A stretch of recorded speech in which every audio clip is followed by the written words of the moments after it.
Hi, I'm Joseph, And I'm Jonathan.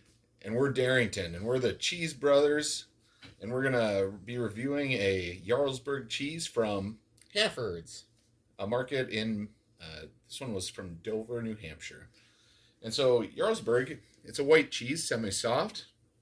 It's a Swiss variant, originating from Jarlsberg, Norway. It is the most popular imported cheese to the United States that has a limit of 15 million pounds per year.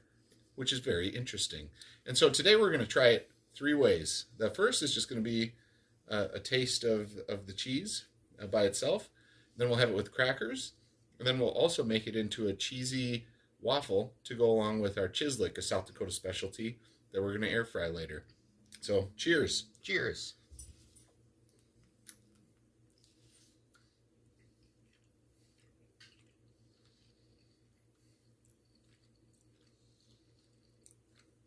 Much sweeter than Swiss. It is very sweet and a nice creamy texture. Mm-hmm. No granularity to it at all. Would you like another piece? Sure.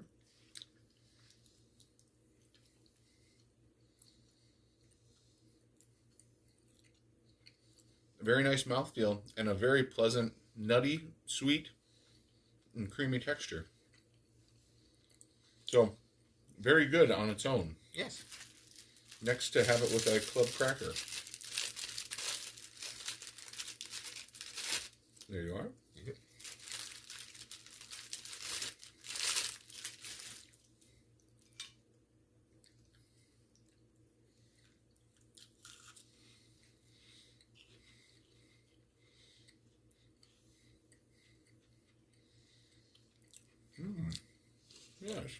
I feel like it's almost better on its own. Yeah.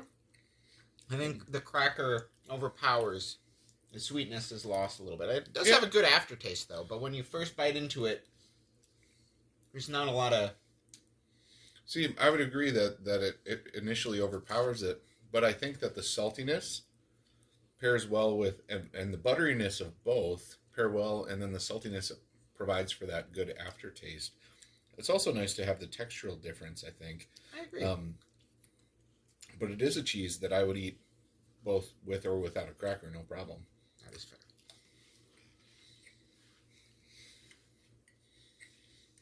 Yeah. So Jarlsberg, the most popular imported cheese, is good both for straight eating or with crackers. I shredded some of the cheese in order to make the waffle. It did grate very well, also. So, we'll take and show you what the waffles look like afterwards, and give you a flavor comparison of that as well. And we'll see what we see. So, thank you from the Cheesy Brothers. We'll see you shortly with those waffles. All right, so Joe with the Cheese Brothers, we talked about how it grated, and look at that wonderful grated cheese. I think we got about 1 3/4 cups, which is going to be perfect to make a few sets of waffles. So we're going to mix that with 1.5 cups of flour and 1/2 cup of cornstarch, a few eggs, and a tablespoon of baking powder, and then we're going to moisten it up with milk to the appropriate consistency, and then we're going to throw it on the waffle maker, and you'll see it on the other side with how it looks once it's all together. And then we'll be eating it with chislic, which is a South Dakota specialty. Excited to get that all rolling. So we'll see ya when we got everything done. Swiss and black pepper? Swiss and black pepper goes really well together, so we're going to throw some black pepper right in there too. Oh, you can smell the black pepper.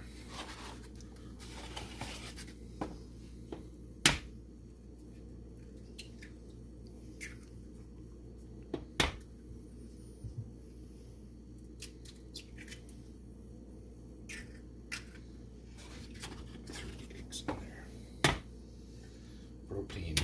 Mm-hmm. Protein central. Good.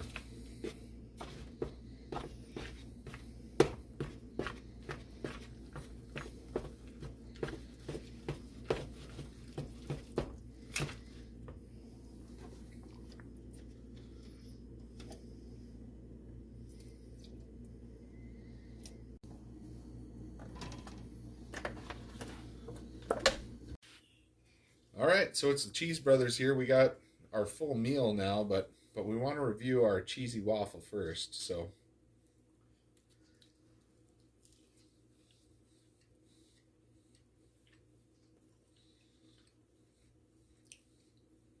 A little disappointed. It tastes just kind of like a waffle. The texture is really good. I like the texture. yeah, But I'm not really getting any of the Jarlsberg cheese. yeah, I think it's very faint. So I mean, because it was like a cup and a half, it was like a 1-to-1 ratio of the cheese to the flour. It smells like a waffle. It tastes like a waffle. You can barely taste the Jarlsberg cheese within the waffle. That could be. I mean, we didn't add a lot of extra seasoning, so maybe you could accentuate the flavor of the cheese by adding some other seasoning. But overall, not really good for adding flavor to a waffle. It does add good protein and nutrition, which we know is there, but it overall just tastes like a regular waffle. So, but thank you for joining us for the Cheese Brothers discussion of Jarlsberg cheese. We hope to see you next time. So, have a good night.